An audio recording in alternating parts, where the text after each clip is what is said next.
Live daily LGBTQ evening news, and it's 7 p.m. Monday, April 13, 2020.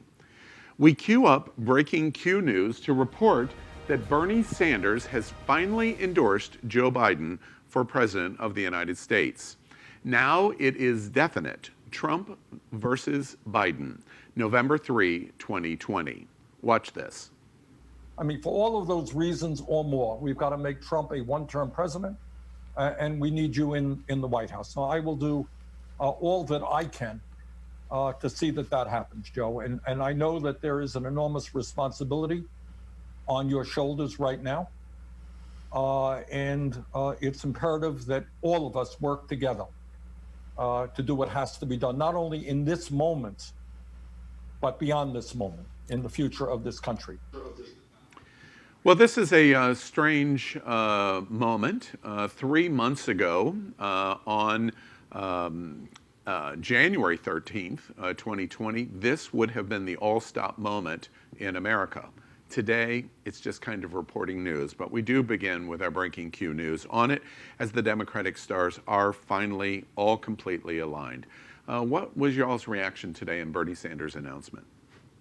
I think we were discussing right before we came on air that our missing host, Aaron Dar, was super upset that he could not be on set. Aaron, we miss you, by the way. We do miss you, and we miss your commentary for Bernie Sanders leaving right now from the entire race. But what is curious to me is that he's actually supporting Biden, something that, as we were commenting on as well, he did not do this for Hillary Clinton. I don't actually anticipate this affecting the results of the election. Unfortunately, I think Trump is going to win no matter what, even with Biden being backed by every other candidate. Unfortunately, it seems like we're still going to be red from my perspective this November. Oh, I truly hope you're wrong. I thought it was a joke when he won the first time, and I swear I pray that he does not win this time. But I think it took great swallowing of your pride to fully endorse Biden. And I watched the at-home SNL version when they impersonated him, and they're like, I will endorse him, but I don't know if I'm going to do it loudly or quietly. And I think this was loud enough. Thank you. Well, it is certainly breaking Q news in terms of what is going to happen next for November 3rd, 2020. Again, we are Q News Tonight. This is a live broadcast, and we welcome you to so many stories that are going to be important to you tonight on It's Happening Out. Tonight on the world's first live daily queer evening news show. Tonight's news about the gay community and the news from an LGBTQ perspective.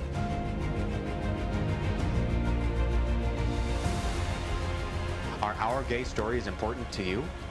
In headlines, politics, entertainment, gay culture, travel, religion, and more. Reported by respected anchors. Out of the closet and into the headlines on Q News Tonight. Again, welcome to Q News Tonight. We are live and unscripted, so anything can happen. Tonight we bring you the news of and a perspective from the LGBT community. Stay tuned tonight as we bring you amazing good news stories, even despite coronavirus. I'm your anchor, Al Ferguson, and this is my co-guest anchor, Misty Eyes. Good evening. Hi. I have, unfortunately, some more transgender hate crime news for you tonight. And by the way, we, again, Napoleon's call out, we miss Aaron Dar. Sorry you weren't here on the call for Bernie Sanders. And also my anchor partner, Napoleon Plays. Yes, I'm really excited to talk about some good news about what's going on with the anti-LGBT legislation in Virginia, a place that is near and dear to where I grew up in Baltimore. I'm so glad that some of our more red states are becoming liberal to the point that we can appreciate human life and responsibilities. So let's cue up the news. We begin during the COVID-19 crisis at Q News Tonight. We will bring you today's bullet points on coronavirus, the most important news of the day that we call Corona Quickies, the Quarantine Quickies. Here are the headlines for Quarantine Quickies for Monday, April 13th, 2020. Quarantine Quickie. Monday, April 13th, 2020, the total U.S. cases approach 600,000. Total tests in the United States in the last 3 months since the first COVID-19 positive result is reporting that only 0.8% of the U.S. population has been tested. We also report in tonight's news that we have a very significant number of deaths, 23,000 deaths. After touting weeks of statements of states' rights to decide whether the issue of stay-at-home and other mitigation orders should be followed, President Trump now says the decision to, quote, open up the states rests with him, not the governors. But constitutional scholars are disagreeing across the board. Mr. Trump tweeted today, quote, it is the decision of the president to reopen sectors of the state's economies. But Steve Vladeck, for example, a law professor at the University of Texas School of Law, wrote on Twitter today, quote, this tweet is just false. The president has no formal legal authority to categorically override local or state shelter-in-place orders, or to reopen schools or small businesses. No statute delegates to him such power. No constitutional provision invests him with such authority. At Q News tonight, we ask, has America been successful in our leadership and management of pandemic? The U.S. is just 4.4% of the world population, and as of tonight, April 13th, now accounts for more than 20% of all of the world's deaths. President Trump wants America to get back to business as usual. We will report the outcome of that decision to the LGBTQ community daily. Quarantine quickies. Governor Cuomo outlines bold multi-state reopening plan. New York Governor Andrew Cuomo and several other governors of northeastern states convened at a conference call at 2 p.m. today to discuss a regionally coordinated plan to reopen the economy. Cuomo said the state government's decision about how to reopen the economy would be, quote, guided by experts, data, and science, and would not be done in a political way. The conference call comes as Trump has said he has the authority to reopen the economy on a federal level, a claim that has been contradicted by constitutional experts. The Regional Advisory Council includes the state of New York, New Jersey, Connecticut, Pennsylvania, Delaware, and Rhode Island. In the press conference, the governors said, quote, we cannot act on our own. We must be smart and tactical in how our region comes out of this, or else we'll be right back to square one. Quarantine quickies. Good Morning America anchor George Stephanopoulos has been diagnosed with coronavirus. Good Morning America co-anchor George Stephanopoulos has tested positive for coronavirus. He revealed on the show today. He got his results after his wife, Allie Wentworth, has been battling with COVID-19. The ABC News host said he hasn't felt any of the symptoms related to the virus, despite his wife feeling them. Stephanopoulos said, and I quote, I am one of these cases that are basically asymptomatic.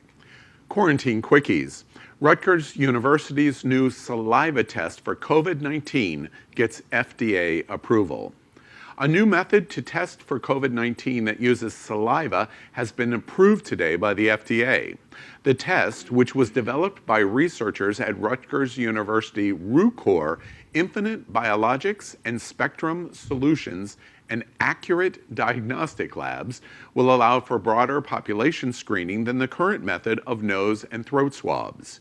Andrew Brooks, CEO at RUCOR, said, quote, saliva testing will help with the global shortage of swabs for sampling and increase testing of patients, and it will not require healthcare professionals to be put at risk to collect samples. Saliva testing will also be important for people who are in quarantine because they don't know how long it will be until they are no longer infectious. This will allow healthcare workers to release themselves from quarantine and safely come back to work. Quarantine quickies. South Korea is sending 600,000 COVID-19 testing kits to the U.S. Jang Yong-kyung South Korea's director of the country's Centers for Disease Control and the nation's top infectious disease expert said today the number of patients who have tested positive for the coronavirus again after being cleared of the disease and released from hospitals has increased to 116. That figure was about double the number of reactivated cases reported last week. He said it was unclear whether the reactivated cases were due to patients contracting the disease again, faulty tests, or simply people still having low levels of the virus in their bloodstream that, for some reason, became detectable again over time. Quarantine quickie. China imposes restrictions on research into origins of the coronavirus. China has imposed strict new restrictions on the publication of academic research into the origins of COVID-19 virus. This, according to a central government directive and online notices published by 2 Chinese universities that have since been removed from the web.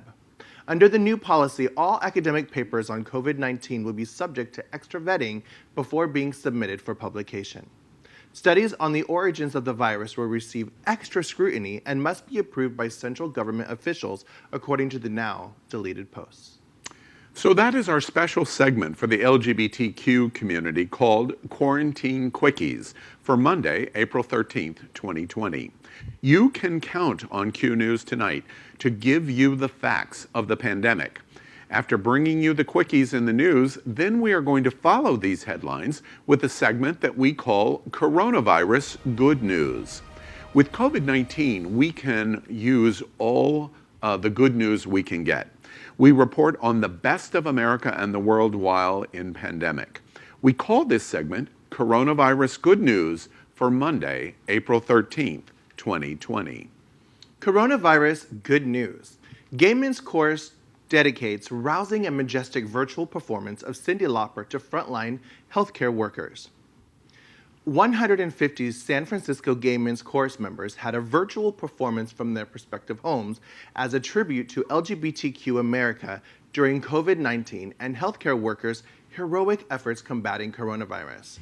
They performed Truly Brave, a unique mashup of Cyndi Lauper's True Colors and Sarah Bareilles' Brave. This is truly coronavirus good news. Watch this clip.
That is definitely some good news.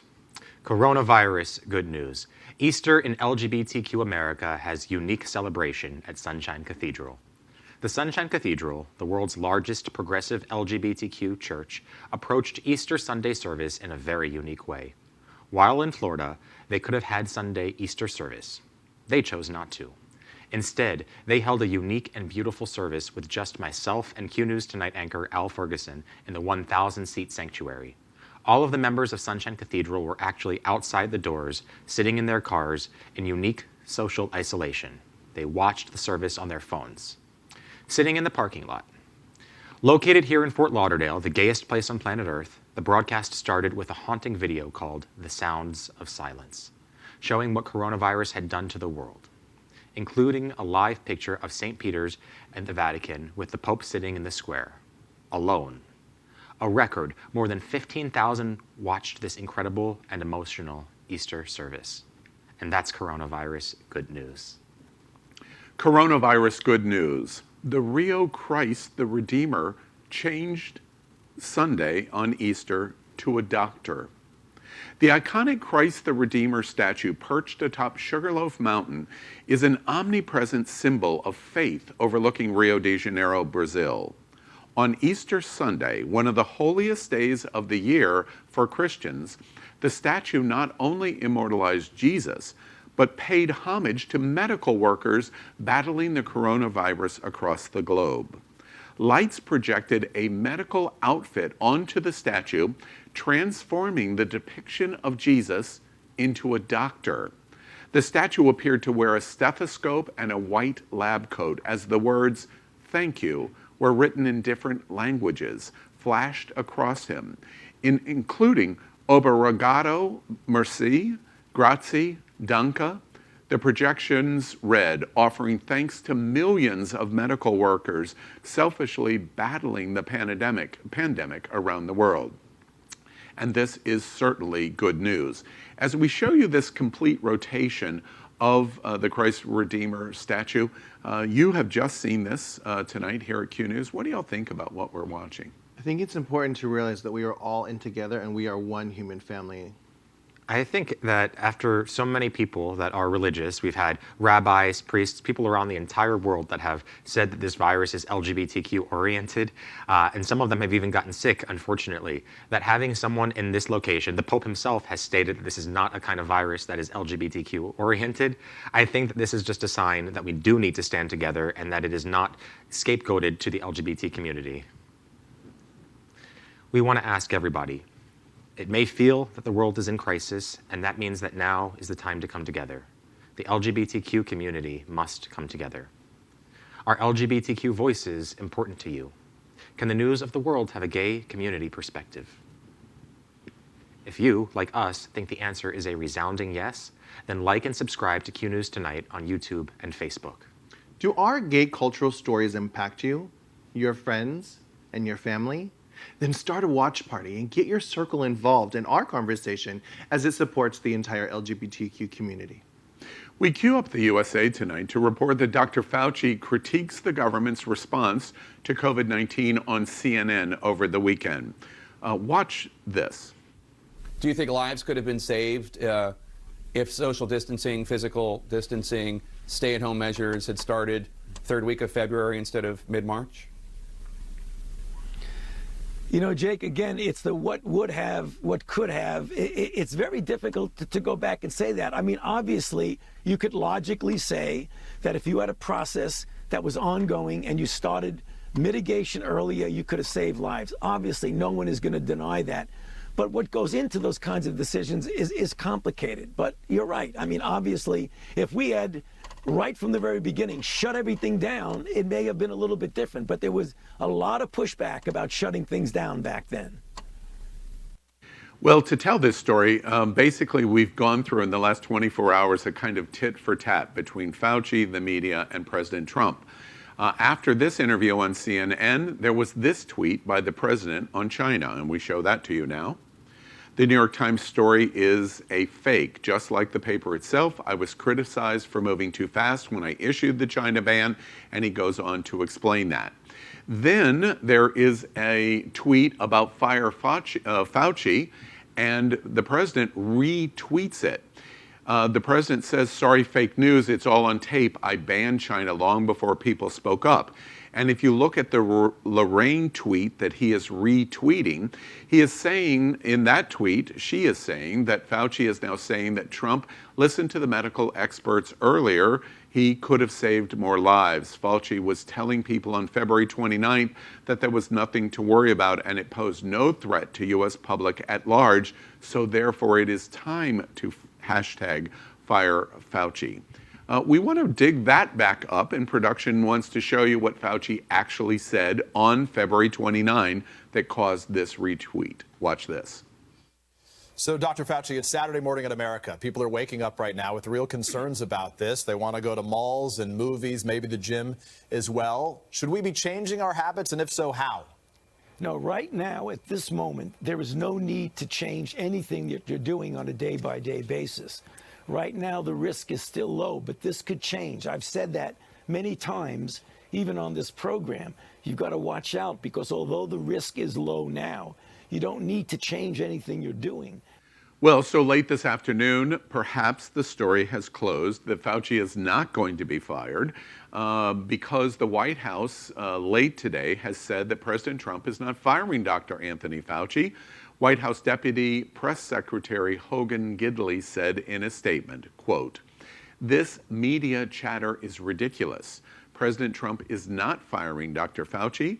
The president's tweet clearly exposed media attempts to maliciously push a falsehood about his China decision in an attempt to rewrite history.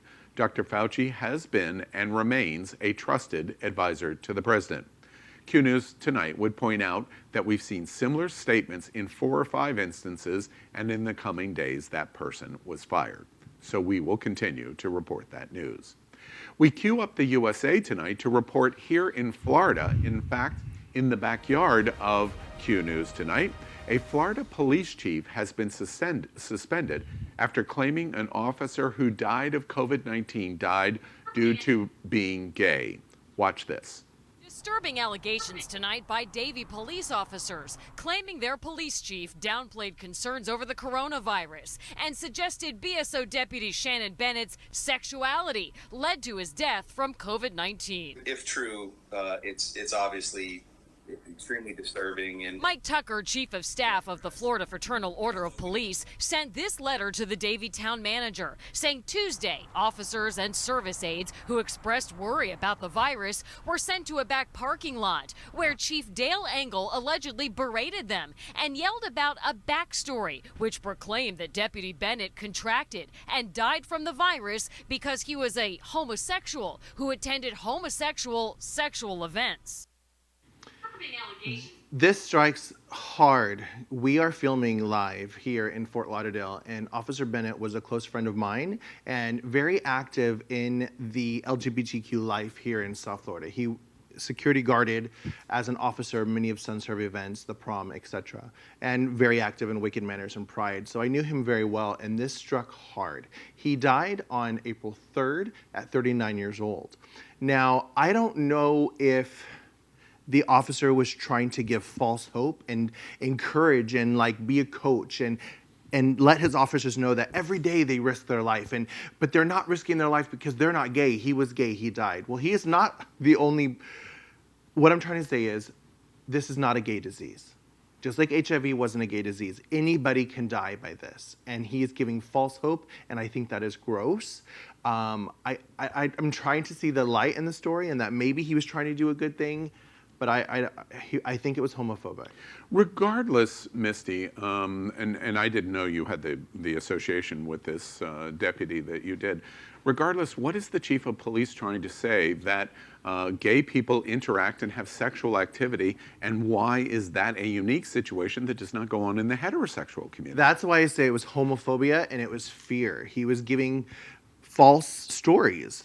It's just disgusting to me. I think it goes deeper than that. I know that the deceased was a part of the leather community. I did not know him as well as you did, but I know a lot of friends that treated him as a dom and knew who he was very well. He also did drag too. He was a great part of our community because he was willing to teach and go through the lessons of being gay. He was an amazing gay mentor to the people that I've spoken to that were his mentees. And to lose him is not just a problem in terms of the police force, it's a problem with what we're experiencing now in Wilton Manors, because now one more gay mentor is lost, and now more people are going to go out and do stupid things even here. But I want all the officers to realize that they're at risk, just like everybody else. He wasn't super at risk because he was LGBT. Every officer's at risk when they encounter people. This is an important national and international story happening right in the backyard of Q News Tonight, because we do know that one of the ramifications of fear in an event like a pandemic is to turn against minority communities, and this is an example of it that should be watched very closely.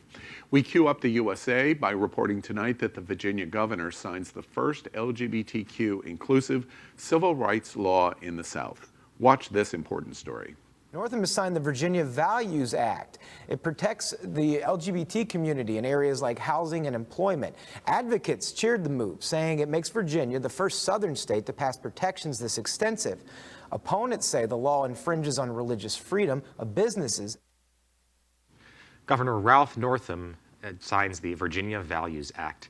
This was one of the first bills that was passed by both the Senate and House in Virginia. And there were two versions that we're going through in February that were reconciled just now to be passed because they were different versions. The Democrats will have won both houses in Virginia back in 2018, and they signed a number of anti-discrimination laws into effect, including having stronger gun restrictions, ceasing access to abortion, or easing access to abortion, allowing local governments to remove and relocate and contextualize Confederate monuments. Unfortunately, we have a quotation here from Alfonso, the director of, or the president of the Human Rights Campaign, one of our partners, who stated, "We have arrived at this moment today because of years of tireless work from advocates across the community wealth, and the Virginia voters that filled the halls of the General Assembly with pro-equality champions who fulfilled their promises to their constituents." We do thank our partners for providing that quote. However, it is definitely a positive step forward. As I reported at the beginning of this show, I'm from Baltimore. So to see my neighbor state, Virginia, come through with so many anti-LGBTQ and pro-LGBTQ and anti-LGBTQ slams has been very important to me. I know that it was not an easy place to grow up if you were gay when you were near there, and I look forward to seeing what Virginia does next as it swings blue. This story is incredibly important because 15 years ago, this was a solidly purple state. Or blue state, or I'm sorry, red state. I'll finally get the color right. It was right. It was a red state that started to turn purple and is now solidly blue. For me, one of the big issues, I'm going to mention this later, is that down ballot issues are super important. That's exactly what has happened in Virginia. Q News Tonight is part of the Happening Out television network, and we are the Daily News. We are also part of the most popular live gay TV show in the world, every Wednesday night at 8 p.m. on It's Happening Out. This is the talk show, like the television's The View, with a whole lot of gay people. I thought I'd jump in on you tonight. It's okay. Tonight we're broadcasting from our studio set in the middle of the World AIDS Museum and Education Center. The museum is in Wilton Manors in Fort Lauderdale, Florida, and we always joke we're coming from the gayest place on planet Earth. We would like to thank our set designer, Concepto Modern Living in Fort Lauderdale. We queue up the world tonight to report that in Indonesia, that Indonesia will not be bringing up murder charges in the burning death of a trans woman. Misty, tell us about what's going on here. Unfortunately, this is another transgender hate crime in our world. This happened in Indonesia with a 43-year-old trans woman known as Mira. Now, speculation, they didn't say this exactly, but they're implying that this woman was visiting with a man privately, and he accused her of stealing his phone and his wallet. And 6 men beat her with a wooden stick and set her to fire. Now, the police in Indonesia have said that they're not charging these men with murder because the fire was an accident. I don't know how it's an accidental murder or fire when they doused her in gasoline. Maybe they didn't mean to light a match. I'm not sure, but they're saying it was assault and battery, not a murder. But then the sad news is, right after the incident, he found his phone and his wallet in his car. I just, honestly, I'm to the point of not knowing what to say about in America, especially in the Midwest, the upper Midwest, and really all over the world. We report on this in Brazil, being the top place in the world, Indonesia. The reaction to the trans community is shocking and hateful and discriminatory and murderous. Even with the aggressive assault charge, these men will spend 12 years in prison. So far, they've arrested 3 out of the 6, but I still think they should get murder. I think that this is the time for the rest of the LGBT community to stand up for the trans community, especially if you are younger, if you're my age, if you're younger than that, please stand up for trans individuals. Obviously, this is an enormous problem across the world, and especially in America and South America. We have to do something, we have to speak more, and we have to have this call to action. Please do something. If you have trans friends or people in your family, you have to speak up for them. Next tonight, we have the big finish. There are many stories today we only want to mention briefly. Let's see if Misty and Napoleon and I can entertain each other. We end our show this way by doing the news, but in a more fun way, by having a lightning round on the LGBTQ news of the day and news with an LGBT perspective. So here we go. Q News tonight, the big finish. Story number one in the big finish. Joe Exotic, in the news again, had a secret wife and children, claims Tiger King's producer. That mullet would turn on any sane person, male or female, but not intersex, because Exotic doesn't believe in trans people, as we saw from his documentary. So this doesn't come as a surprise to me at all. Oklahoma is the buckle in the Bible Belt, as far as I'm concerned. I did spend 7 years in Tulsa. Tulsa has 8 mega churches, each with over 2,000 members every Sunday.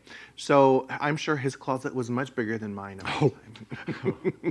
And now I see why the Don wants to pardon him. It's really clear to me. So he can learn how to hide his sons, Donald Jr. and Eric.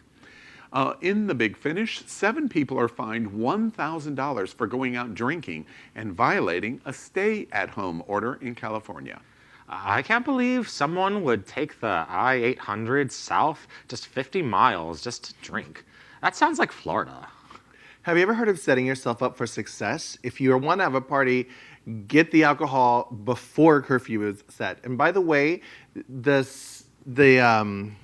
the laws in Florida, I think you can't have more than 10 people. Yeah. There's not even 7 people in this set right now. What are these 7 people doing in a car traveling? Or, as we call it here in South Florida, 2 drinks in a gay bar in Wilton Manors. Or a Florida beach on spring break. I don't care anything about no stinking coronavirus. The big finish. The Last of Us Part 2 is rumored to be a tale of bloody revenge against the homophobic Christian cult. Now, as a reminder, we've reported on the story multiple times in our sister show, It's Happening Out, as well as a couple of times on Q News Tonight, and I'm super excited to report more on what's going on in gaming in the LGBT community. But the unfortunate thing is that this is such a typical lesbian story that I'm not surprised Ellen Page was cast as the role. I am a huge Ellen Page fan, by the way. But there are games like Grand Theft Auto where you can kill prostitutes. It's about time they have a game where you can kill Christian hate groups. And I emphasize the hate group. Finally, after years of far-right Christians making stupid games about killing the gays and praising Donald Trump, our time has come. I guess I need to ask Napoleon about getting a PlayStation 4 now.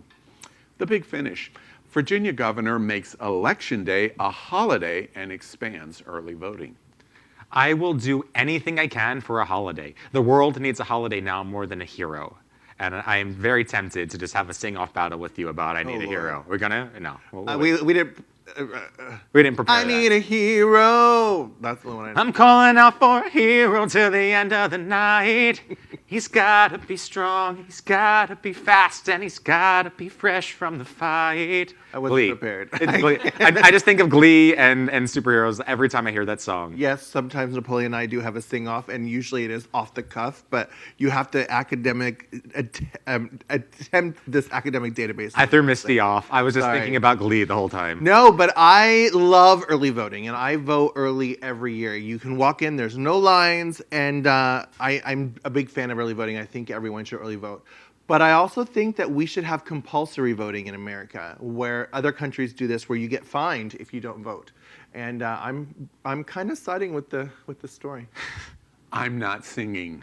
And America a little more seriously, Virginia has gone from red to purple to blue awfully quick.